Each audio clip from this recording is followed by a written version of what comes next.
আসসালামু আলাইকুম রহমতুল্লাহি ওয়া বারাকাতুহু। মানুষের জীবনে জয় পরাজয়, উত্থান পতন সবকিছুই হয়।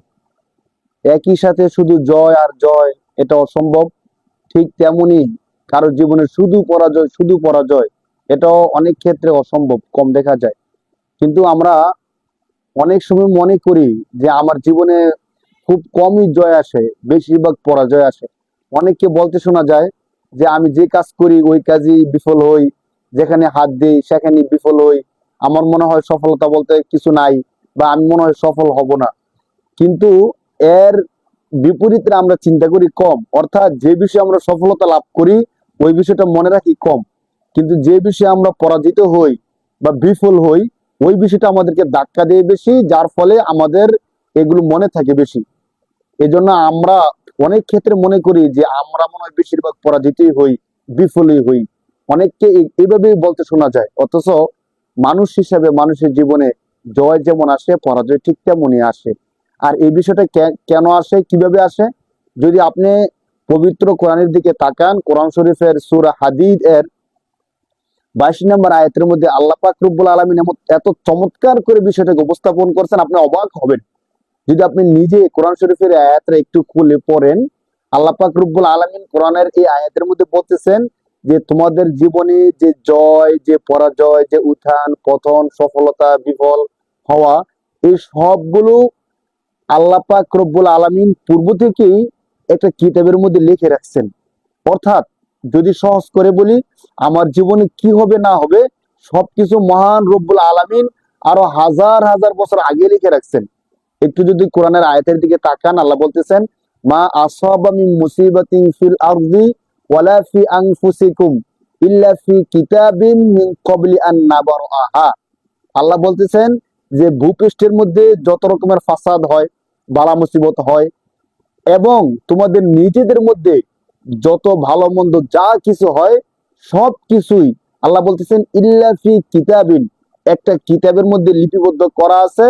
তোমাদেরকে সৃষ্টির বহু আগে ভাবা যায়, কল্পনা করা যায় যে আমার জীবনে কি হবে না হবে সবকিছু একটা কিতাবের মধ্যে লিপিবদ্ধ আছে। তাহলে ওই কিতাবের মধ্যে যা আছে যেন তাই আমার জীবনে ঘটছে। এখন প্রশ্ন হতে পারে যে কি করে সম্ভব, আমি কি করব না করব, ভবিষ্যতে আমার কি হবে না হবে, এটা কি করে সম্ভব আল্লাহ? তখন আল্লাহ নিজেই তার জবাব দিতেছেন যে ইন্না দালিকা আলাল্লাহি ইয়াসির, সুবহানাল্লাহ।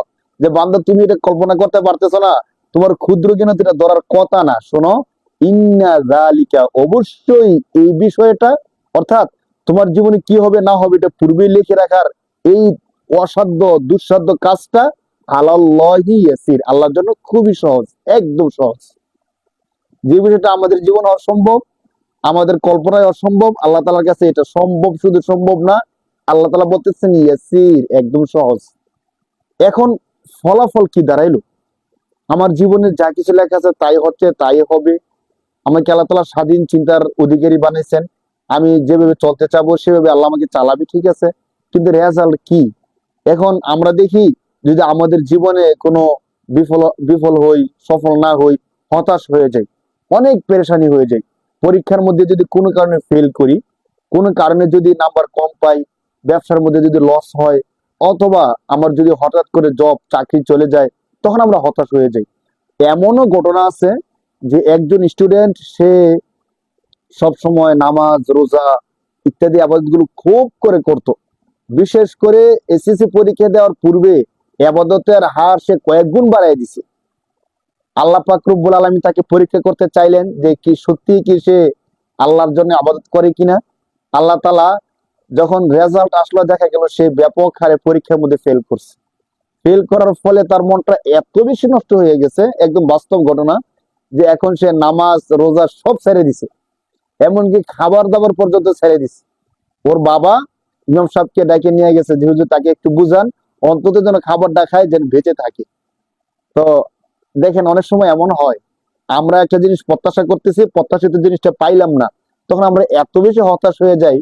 সে, ওই যে স্টুডেন্টটা শুধু বলতেছিল যে আল্লাহ কেন আমার সাথে এমনটা করলো, আল্লাহ তো আমার সাথে এমনটা না করলেও পারতো, মানে এত ভাবে আল্লাহকে সে বলতেছিল যে আল্লাহ আপনি চাইলে তো এমনটা আমার সাথে নাও করতে পারতেন।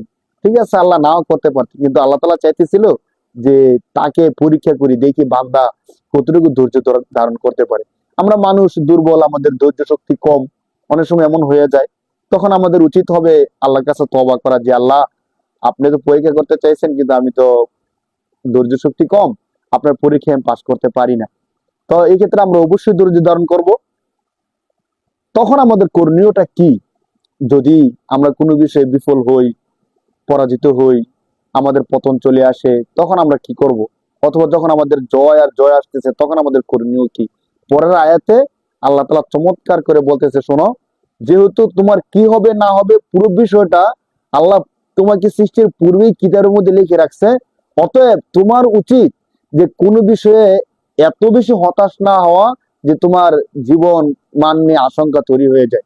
তাহলে কেন লিখে রাখছেন, আমি কি করব না করব, এই সবকিছু কিতাবের মধ্যে কেন লিখে রাখছেন? আল্লাহ বলতেছেন, লিকাই লা তাসাউ আলা মা ফাতাকুম, তোমার জীবন থেকে যা চলে যায়, চাই সে কাউকে পছন্দ করছে কিন্তু তাকে পাইলো না, সে তার জীবন থেকে চলে গেল, আল্লাহ বলতেছেন তোমার জীবন থেকে চলে গেছে, তুমি টেনশন করো না, এর চেয়ে ভালো কিছু আমি তোমাকে দিব।